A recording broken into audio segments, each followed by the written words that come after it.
నారా బ్రాహ్మణి గారు, నారా లోకేష్ గారి భార్య గారు, చంద్రబాబురావుల కోడలు గారు, బాలకృష్ణ గారు కుమార్తె గారు. సో నారా బ్రాహ్మణి గారు వాళ్ళ వ్యాపారానికి సంబంధించి ఒక బిగ్ అనౌన్స్మెంట్ ఇచ్చారు. గెట్ అవే అనే ఐస్ క్రీమ్ అండ్ డిసర్ట్స్ కంపెనీలో 51% అంటే మెజారిటీ వాటాను కొనుగోలు చేస్తూ ఉన్నాము అని.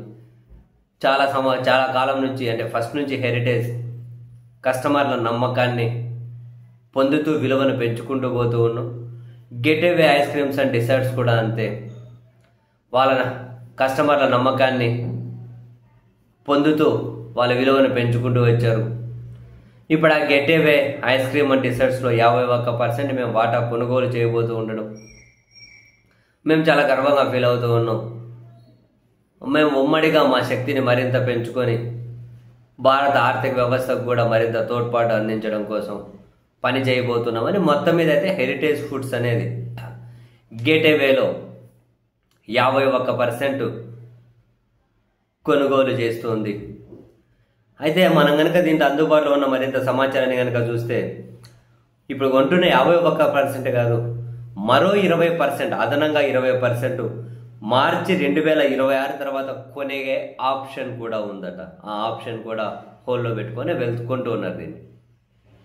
అంటే 2026 మార్చి తర్వాత ఇంకో 20% కానీ కొంటే మొత్తం గెట్ అవే అంతా దాదాపు హెరిటేజ్ అంటే బ్రాహ్మణి గారు, చంద్రబాబు నాయుడు గారి కుటుంబాన్ని వాళ్ళ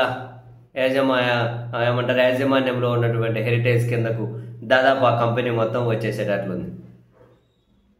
అది గెట్ అవే అన్నది యాక్చువల్గా ఇద్దరు అన్నా చెల్లెళ్ళు దాన్ని నడుపుతూ ఉన్నట్టున్నారు.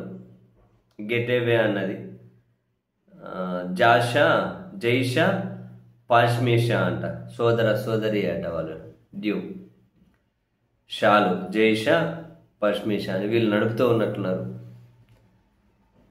వీళ్ళ చేతిలో నుంచి మెజారిటీ వాటాను కొంటూ ఉన్నారు. కంగ్రాట్స్ మొత్తం మీద మన తెలుగుకు సంబంధించినటువంటి పారిశ్రామికవేత్తల కంపెనీలు ఎదిగితే సంతోషమే కదా.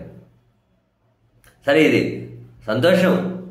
ఇప్పుడు ఎలాంటి రాజకీయంగా ఇంకా మరో రకమైనటువంటి ఏమంటారు ట్రోలింగ్ లాంటివి జరగకూడదు. ఇంకా మీడియాలో కూడా ఈ వ్యాపారాన్ని వ్యాపార కోణంలో చూస్తున్నారు, అలాగే చూడాలి కూడా.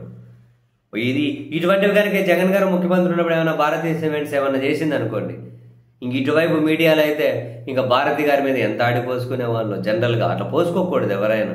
ఇది వ్యాపారాన్ని వ్యాపారంగానే చూడాల్సి ఉంటుంది. మీరు జస్ట్ ఇమాజిన్, జగన్ గారు ముఖ్యమంత్రి ఉన్నప్పుడు కనుక ఇటువంటి డీల్స్ ఏమైనా జరిగి ఉండింటే ఇటువైపు మీడియా వాళ్ళు ఊరుకునే వాళ్ళ నానా రకాలుగా హంగామా చేసి ఏదేదో మాట్లాడేవాళ్ళు వాళ్ళు. కానీ ఇప్పుడు ఎవరు అట్లా చేయలేదు, సంతోషం. చేయకూడదు. బిజినెస్ డీల్ లాగానే చూడండి.